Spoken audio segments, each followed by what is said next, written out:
genre.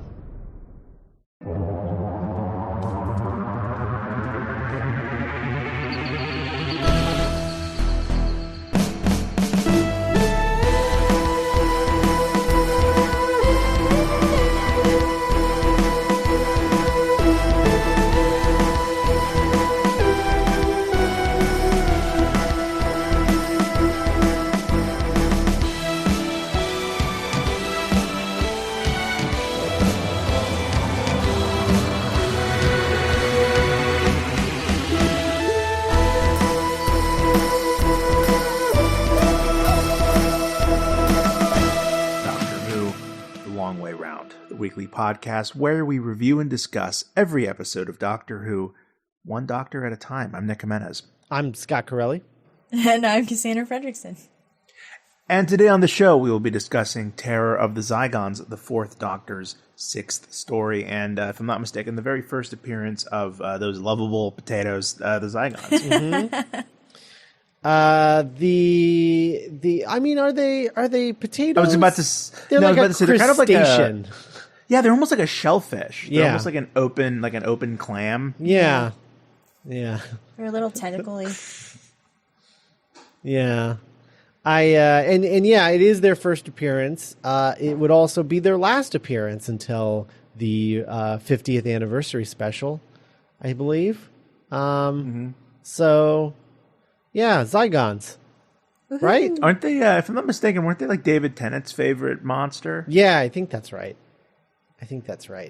But yeah, they were like the villain that after the Russell T era, they were like, when are you going to do Zygons? When are you going to do Zygons? When are you going to do Zygons?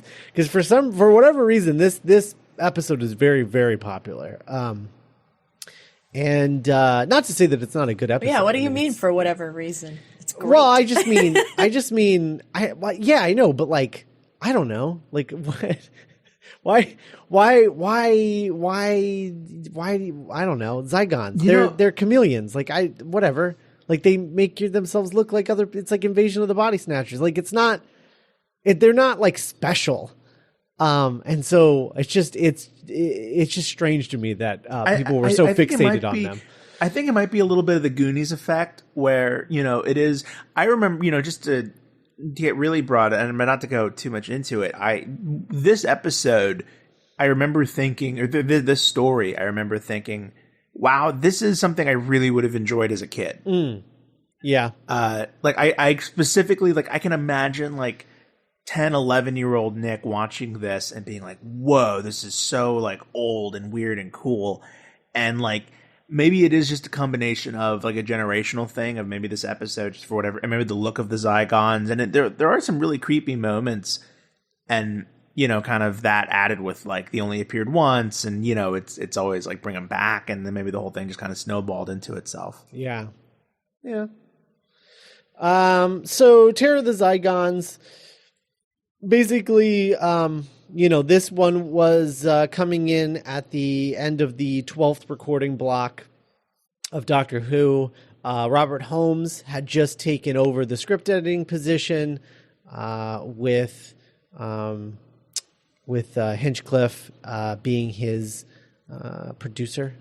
And he wanted to Holmes, who was he was the guy that was going to be rewriting all of the scripts to make them in his voice. That's the job of script editor. But he was also hiring the writers who would come in and write Doctor Who stories. And he wanted some fresh blood in. And he had an acquaintance by the name of Robert Banks Stewart, who started his career as a playwright and then ended up writing for television for series like The Avengers, The Saint, and some Australia programming as well.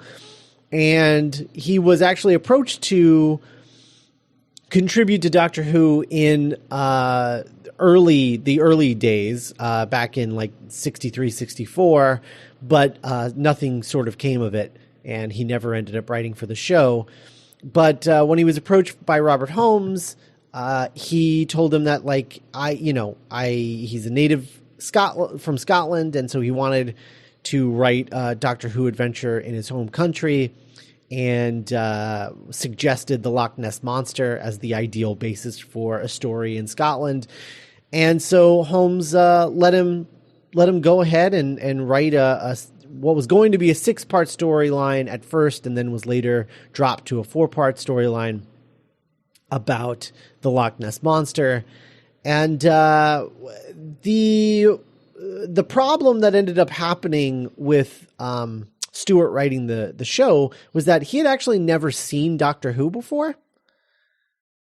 So he was writing the show and the characters as if they were very action oriented protagonists, akin to like the Avengers show.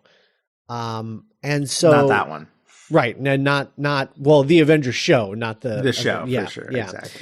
But yeah, so he was writing it more in the vein of that. And Robert Holmes was getting these scripts back, and they weren't Doctor Who. And so he ended up just sort of rewriting it all. And so this story is primarily Robert Holmes scripting this. Because while the storyline was Stewart's stories or episodes focused more on the Loch Ness Monster, the Scarazon monster, right. Rather than the Zygons. And Robert Holmes took a look at their budget and was like, yeah, we should probably focus on the Zygons, not this Loch Ness Monster thing. Yeah, not the giant monster. Right. Because one, we're not going to be able to make this look great, and two, we're not going to be able to show it very often. So let's take a less is more approach, and that's why the title changed. It was originally called The Secret of Loch Ness, and it was eventually changed to Terror of the Zygons, because they felt like calling it Secret of the Loch Ness would give people unrealistic expectations about what the episode was going to be about. Right, like maybe downplay it a little bit. Exactly. Not for nothing, but the Zygons can actually interact with the human characters, whereas the Loch Ness Monster wouldn't have been able to do that, and isn't able to do that in the show. So he rewrote the story and made it focus on more on the Zygons, and used sort of like the Loch Ness Monster as a MacGuffin, sort of. And this is also around when Hinchcliffe decided that Harry Sullivan should be written out of the show at the end of this story, because the character was created when they thought the Fourth Doctor was going to be played by an elderly actor who wouldn't be able to participate in action sequences. But when they cast Tom Baker in the lead role, who was like the youngest actor to ever played the Doctor at this point, Hinchcliffe was just like, well, Harry's kind of redundant, right? Because we got the tall, lanky guy that can run around and act crazy. We don't need Harry. And Holmes, meanwhile, disagreed, because he felt that Harry kept a sort of valuable, distinctive ingredient to the series and to like the trio of characters, like Ringo. Yeah, well, he just felt like he added something to like the mix. Yeah, and without him, they would be missing it. And but Hinchcliffe held his ground and said to get rid of him. And he did, and later Hinchcliffe would admit that Holmes was actually right, and that it was a mistake to get rid of Harry. Wow. Yeah. So this is the last story with Harry Sullivan as a companion. He does later come back for one story later on, the android invasion.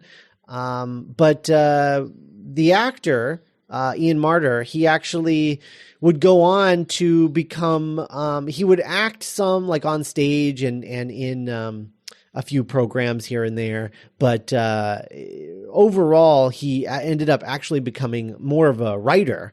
And he wrote several of the Doctor Who novelizations. No kidding. Yeah, that Target Books did.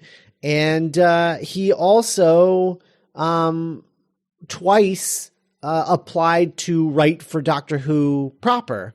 Once in 1980 and then another one for season 23, which were called Strange Encounter and Volavox. Wow. But neither of those were actually picked up, unfortunately.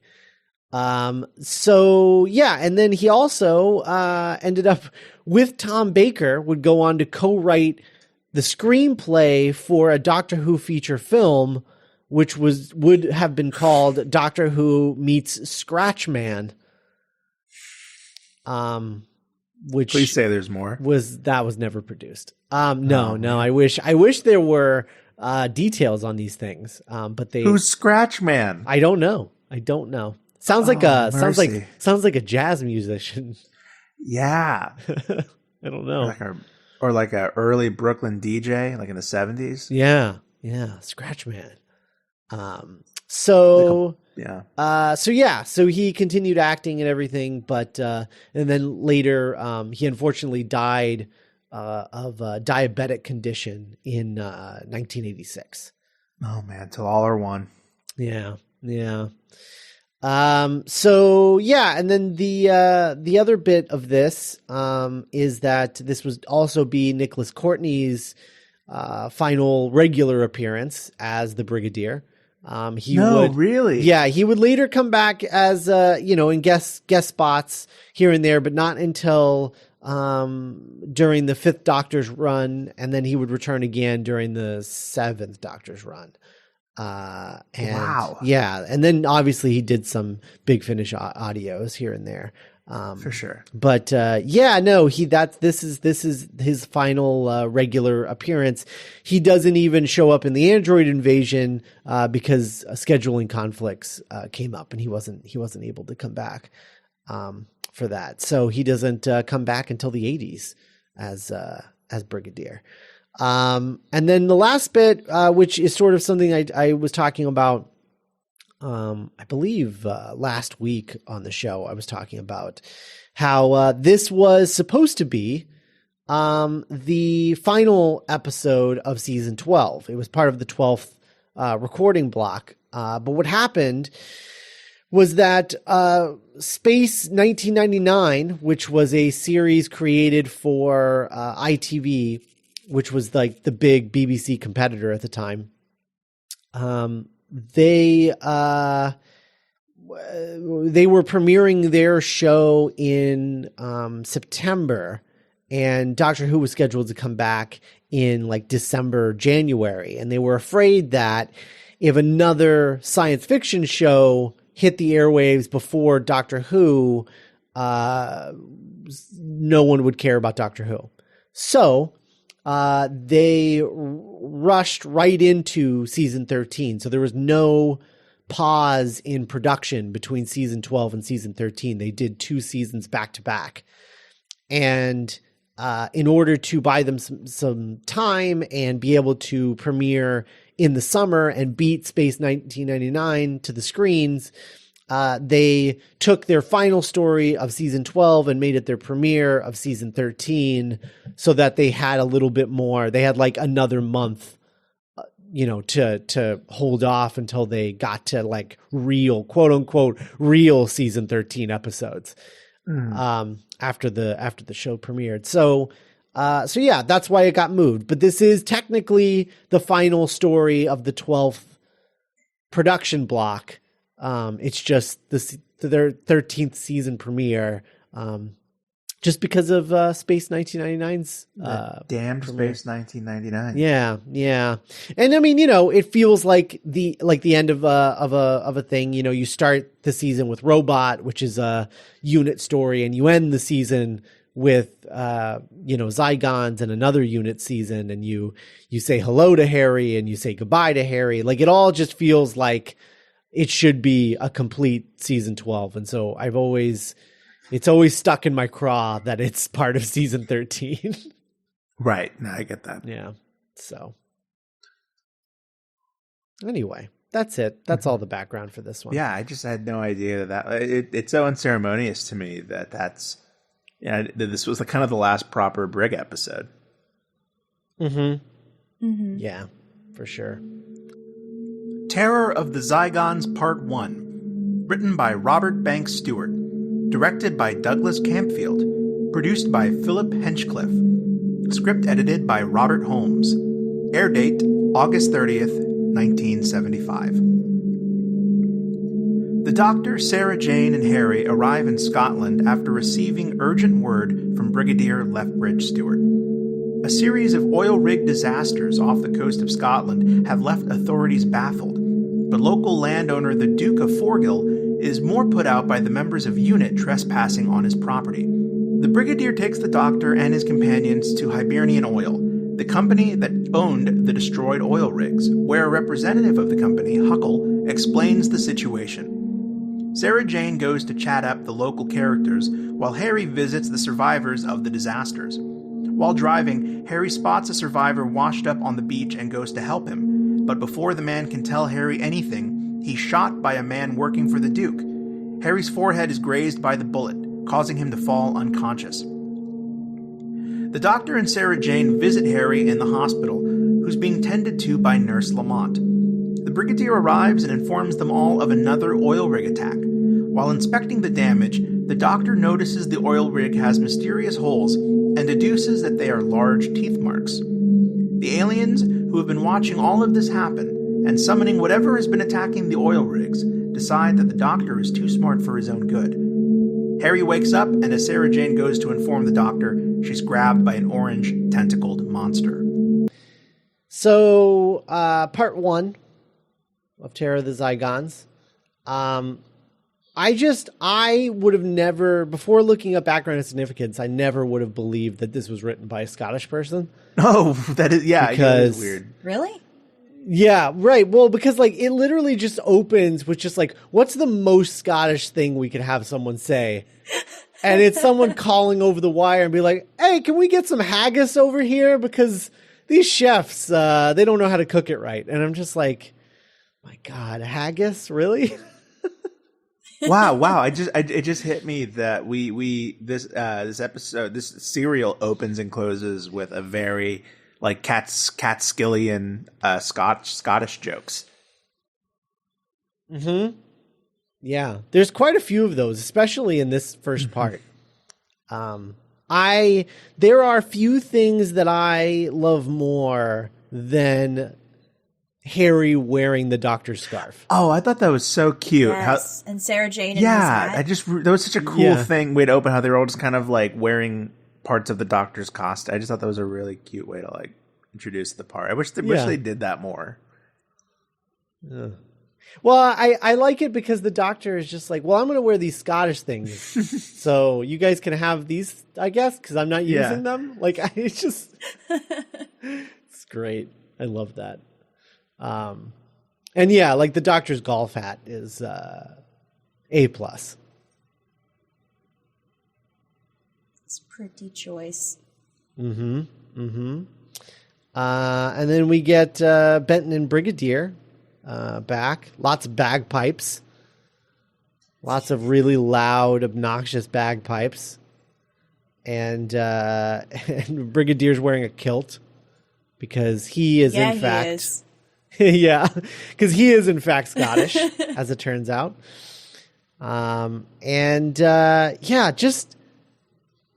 Just an overabundance of bagpipe, if I'm being honest. It's a lot of bagpipe, and it's real loud. Multitudes of bagpipes. Multitudes of bagpipe. And you know, I think the thing that I miss the most about the fact that this is the Brigadier's last story for a long time, and the last story with the Fourth Doctor, is that I love the relationship between the Brigadier and the Fourth Doctor. I love that the Fourth Doctor, just all he does is troll the Brigadier. Like, that's just... He's like, I gave you this thing for emergencies, and you are calling me for this. What are we, the thing, oil cops? You idiot! Yeah. And then he's like, please help. And he's like, okay, Brigadier, I'll help. And I love it. I could I think too, I think another reason why I don't like this as the premiere of season 13 is because it sets up an expectation, I think, for every season starter to start with a unit story, because Robot, like season 12 started with Robot and now season 13 started with this. Yeah.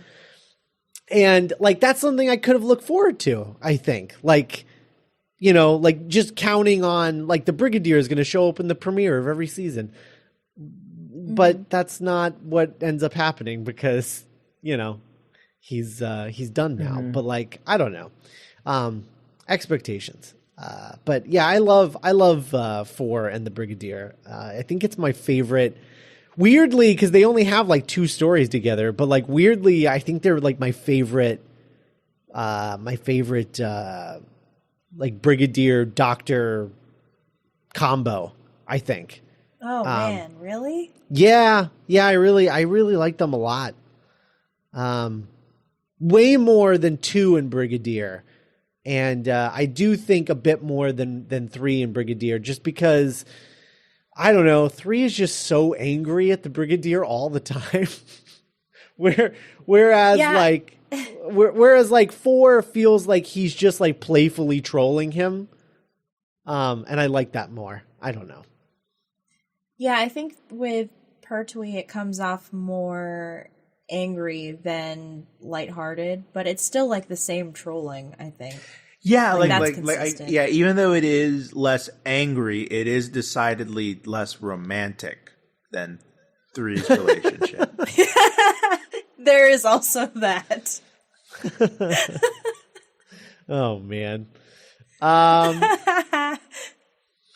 I don't know about you guys, but I've never heard a Scottish person with a lisp before, so that was new to this story. It's very specific affectation for a Scottish person. Like I like this guy started talking. I was like, oh, I've never heard that before. That's weird.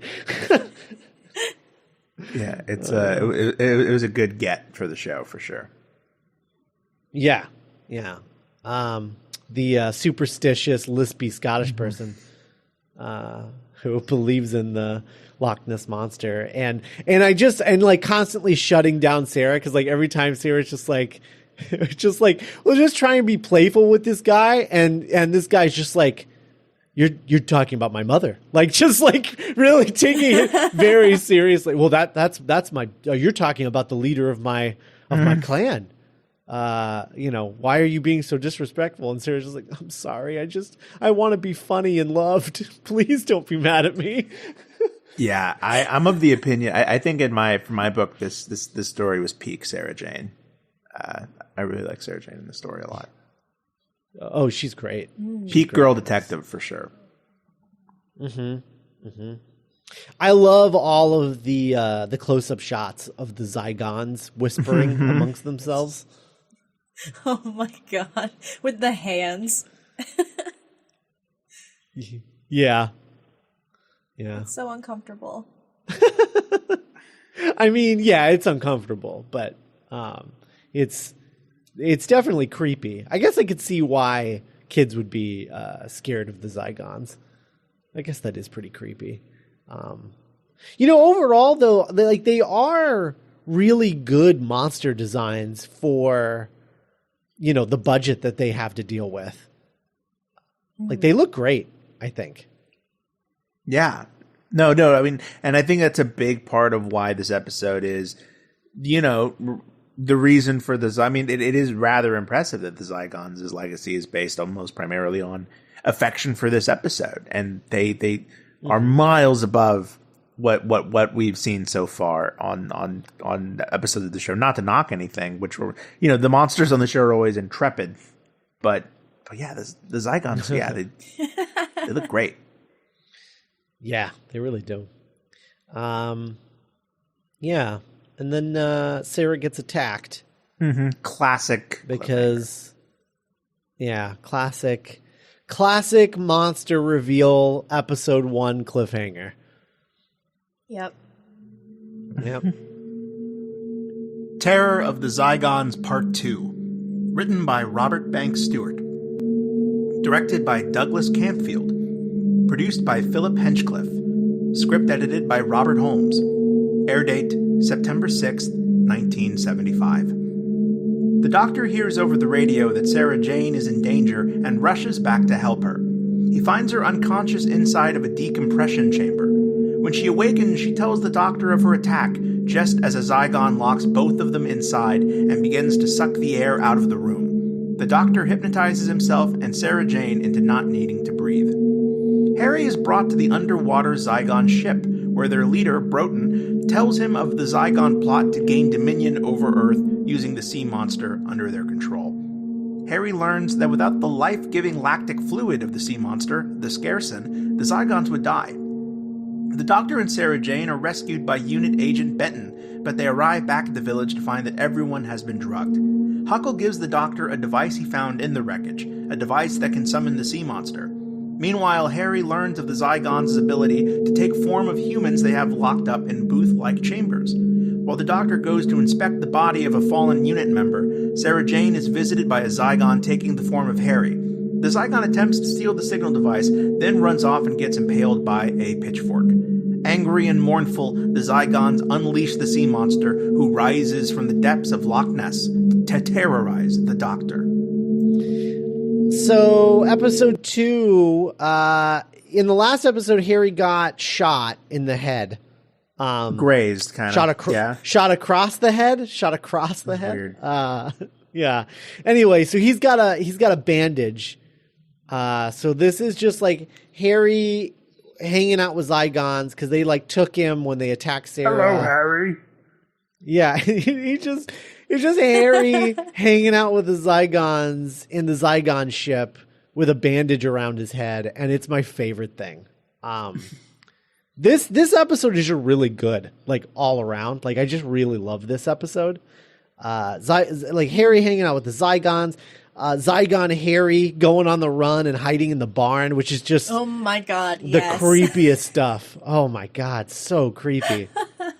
Trying to kill Sarah. Mm-hmm. Oh man, it's some creepy stuff. It's good, but I love the look of the Zygon ship, the lighting on it, like the sort of like red and green lighting of the Zygon ship is really cool.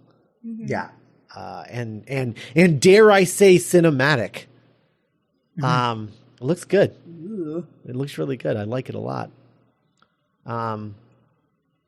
Yeah, I don't know. Harry hiding in the shadow, and like Zygon Harry hiding in the shadows, watching Sarah Jane from like between haystacks is like super creepy, and also like kind of a throwback to the Silurian episode. Oh yeah, with the guy in the barn. Yeah. Yeah. So it was that was good. I like that.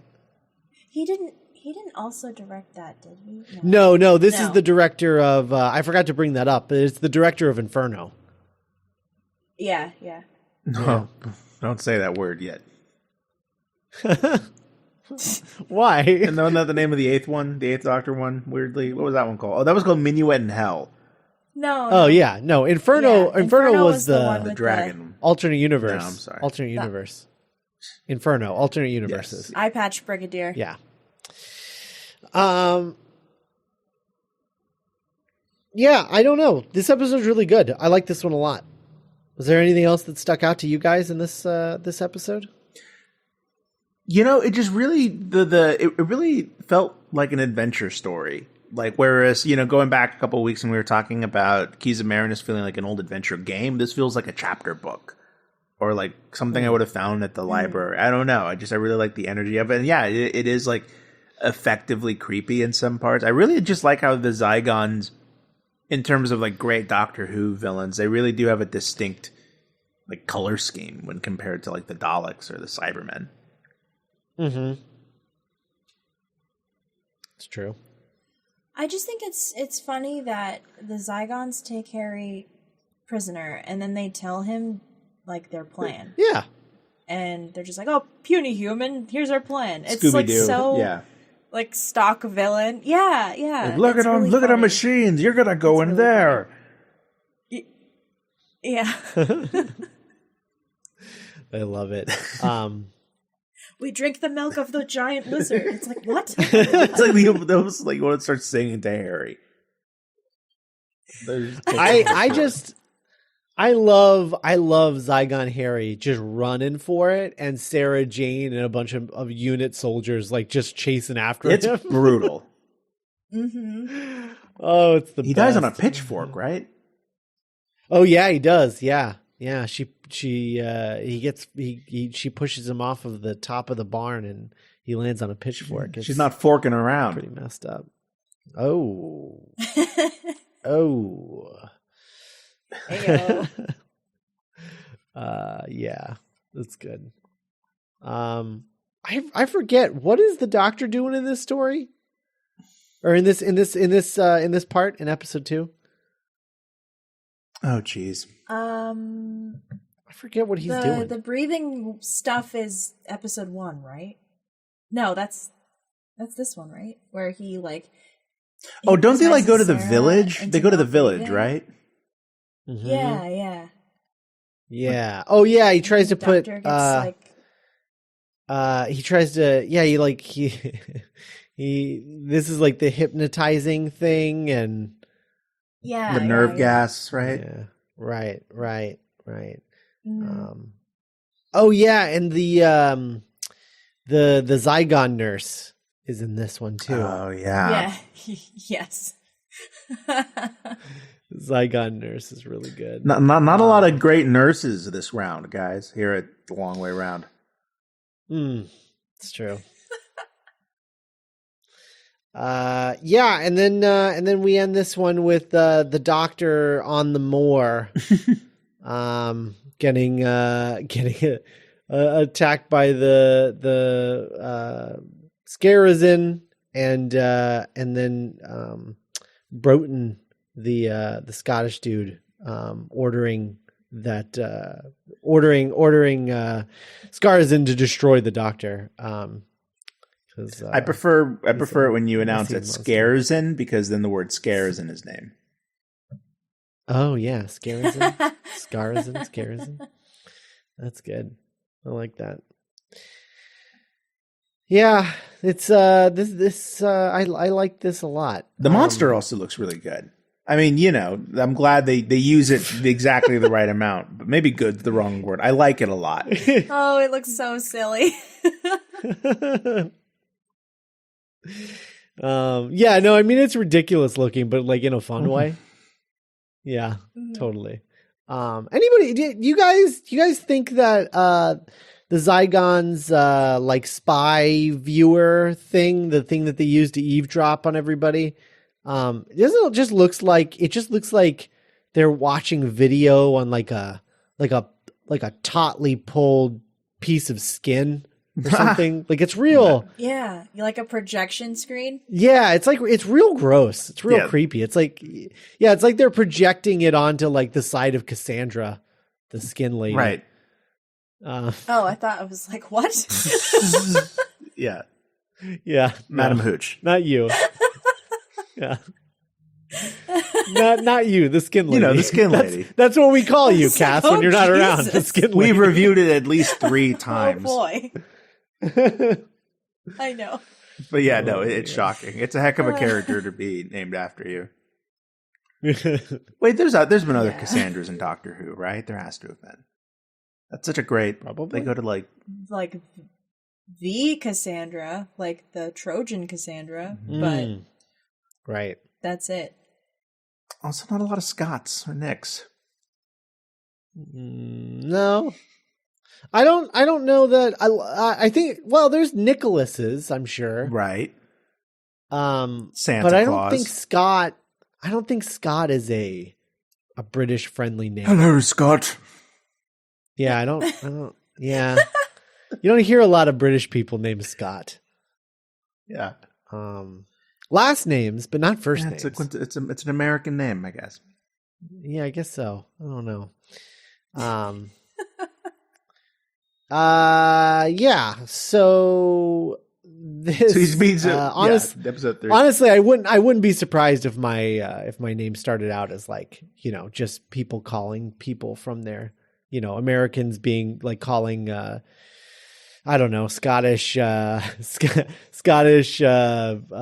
immigrants just like Scott because there's xenophobia. That's true. Yeah, I mean, have you ever taken any genealogy things? Are you any percentage Scottish?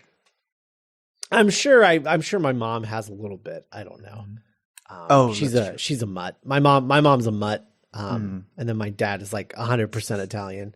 So I don't know. I don't know what that makes me. I'll tell you what, doesn't make you made. Nope. Sure doesn't. Sure doesn't. Just like the doctor. Terror of the Zygons Part 3. Written by Robert Banks Stewart. Directed by Douglas Campfield. Produced by Philip Hinchcliffe. Script edited by Robert Holmes.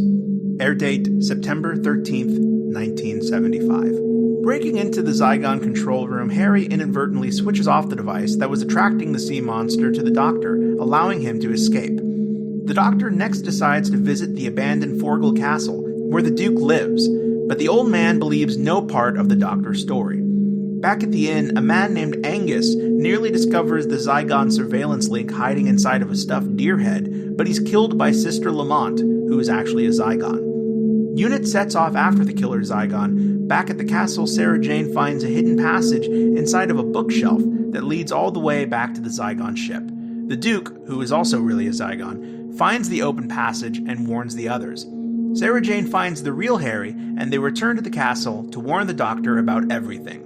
The Zygons take the Doctor prisoner, and they whisk away on their spaceship. So part 3, I don't know. Like this story like continues to be really great.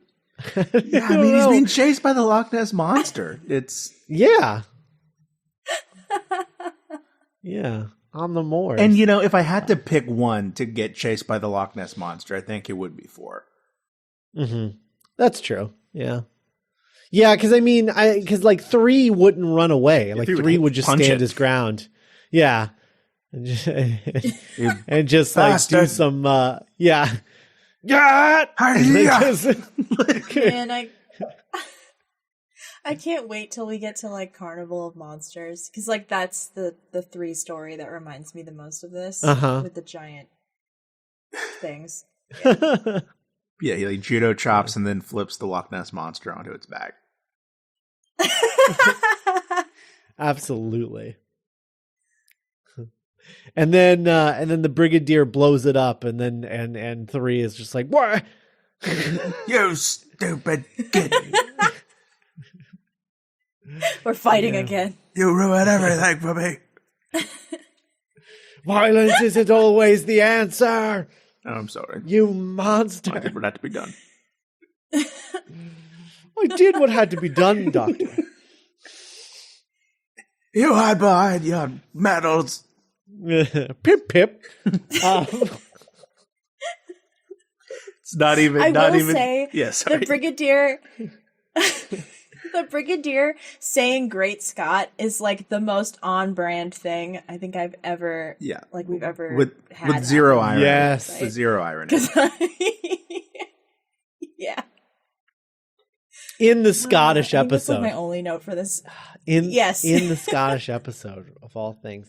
I think my favorite part of this story is, or of this episode, there's 2 parts of this that I love. One is Sarah getting on the Zygon ship, finding Harry, and then being too scared to open the door because she isn't sure if he's going to try and kill her or not.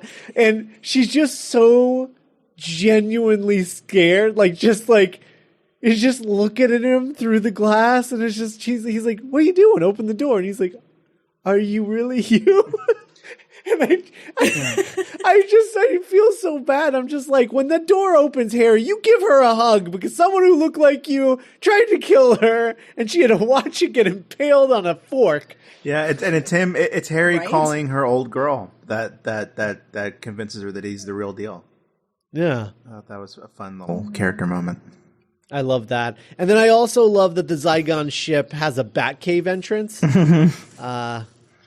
It's just like it's like a secret bookshelf, and you go behind there, and there's the Zygon ship. I love that about this episode. Yeah, and it added just to even the spaceships felt like a Hardy Boy or Nancy Drew chapter. Yeah.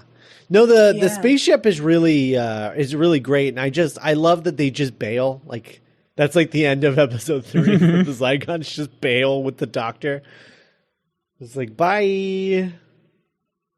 I love that. It's crazy. Terror of the Zygons Part 4. Written by Robert Banks Stewart. Directed by Douglas Campfield. Produced by Philip Hinchcliffe. Script edited by Robert Holmes. Air date September 20th, 1975. The Zygons have jammed the Earthlings' radar systems. The Brigadier Harry and a reluctant Sarah Jane travel with UNIT to London. On board the ship, the Zygon leader Broden tells the Doctor of their plans to restructure Earth over the next 2 centuries in order to accommodate a Zygon refugee ship headed their way. Once alone, the Doctor electrocutes himself in order to send a distress signal back to UNIT. He then proceeds to find the imprisoned human beings being used as Zygon disguises, free them from the Zygon ship, and activate the ship's self-destruct program. The Brigadier and the others arrive just as the ship is destroyed. But Broden survives and takes back control of the Scaresin sea monster. Broden plans to send the monster straight to the first International Energy Conference, but before his plans can succeed, he is shot by the Brigadier and dies. The Doctor takes the activator device that was used by the Zygons to control the sea monster and feeds it to the beast. Now free, the monster returns to the depths of Loch Ness, where it will continue to exist forever. Upon returning to the TARDIS, Harry decides to stay with the Brigadier, while Sarah Jane insists that the TARDIS take them straight back to London. The Doctor makes one of his empty promises to do so, and he and Sarah Jane climb aboard the TARDIS. So, episode 4, we get introduced to the rules of Zygons, which is that like they have to basically keep their human counterpart in their their like little hard drive thing, right? Yeah, in order to keep turning into them, which is I've always liked about Zygons. Like I like that they. It seems as though their ability to turn into other people is a technology and has nothing to do with their biology in any way whatsoever. Like it seems like something they've created. Like they've yeah. It's not like it's their adamantium claws. It's not their healing factor. Yeah, totally. Yeah. I really like that. I love the idea that like another alien species could technically like, find that technology and use it on themselves as well. I don't know. I like that. I think it's cool. So we get the Zygon rules about like, having to turn into their person every once in a while, or someone refreshes their cache and then they lose it. Mm-hmm. And they have to sign in again. Imagine if the Daleks tried disguising I don't themselves. remember my password. Yeah. Time to... I mean, that's what it is, right? I mean, that's basically... Yeah. Brigadier gets a phone call from the Prime Minister. Yeah. Right. And it's a woman. Who is he talking to? Because Margaret Thatcher wasn't Prime Minister yet. She's not Prime Minister until the 80s. So who's he? That's prophetic. Who's he talking to? What? I'm not sure. I guess it was whoever was before Harriet Jones.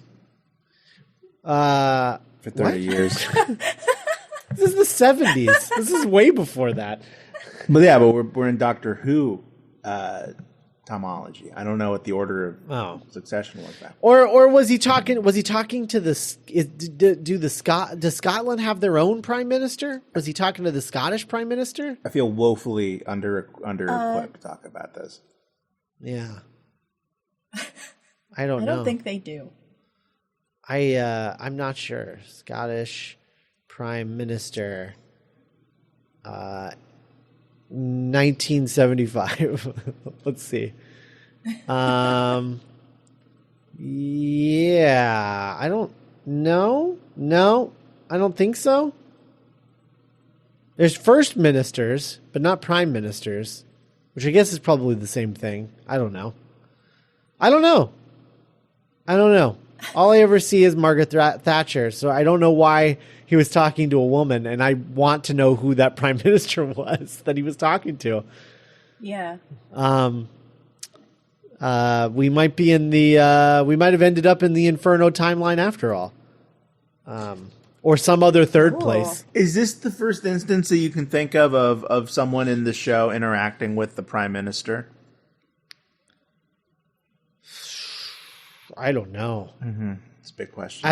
In the classic Who, I can't think of anything. I don't know. Yeah, I don't know. Maybe one of our British listeners can maybe let us know who he may have been talking to. Maybe there was an upcoming.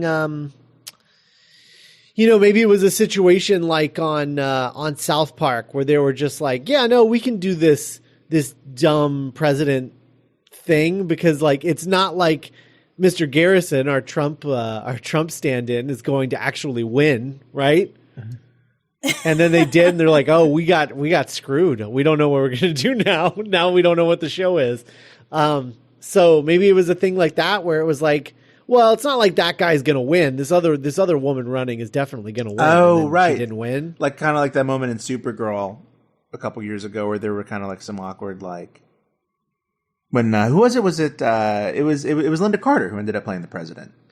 Yeah. That's how they got around that. Mm-hmm. Was by just hiring someone else as the president.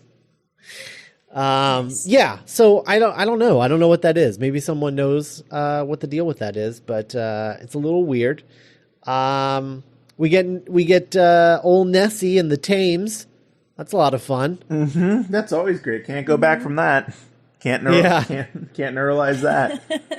Yeah, but then at the end, like the one dude, the mean Scottish dude is like, there was. I thought I saw the Loch Ness Monster, but the sun was in my eyes, and they're just like, oh, too bad.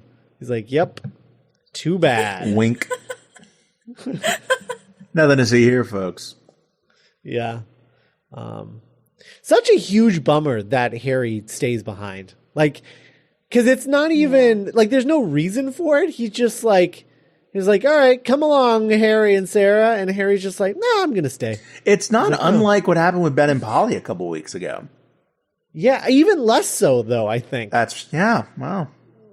Yeah, because it wasn't even like a maybe. I don't know. Like there wasn't any even like we didn't even see his thought process. He was just like, no, I'm good. I got shot today. I think I'm gonna stay something home. I did really freak Sarah the hell out, so I think I'm gonna bounce. Yeah, I don't think she wants to be alone with me. It's like when a friend decides to head home. Like actually, I'm not gonna go to the next bar. I'm gonna go and peace out. Yeah. Stay sweet. It is what it feels like. Finger guns, baby. And then the doctor promises that if Sarah goes with him, their next stop will be London. What do you think, Nick? You think the next stop's going to be London? I'm thinking it's Cody Banks 2, Destination London, baby. Wow. All right. Where do they go? Another planet. Oh, great. Sure. Yeah. I don't think they go anywhere near London. First episode is like, I lied to you back then. Is that right? They go to the London of the stars. Space London. Space London. They in fact go to the planet of evil. So that is the opposite of London. Yeah. All right. Well, that's Terror of the Zygons. This is a great story. I really like this a lot. It's a lot of fun. I remember watching it the first time. I didn't care for it when I watched it. Like, I don't know, 5 years ago, something like that. I didn't really care for it, but I like it a lot more this time. This was a lot of fun.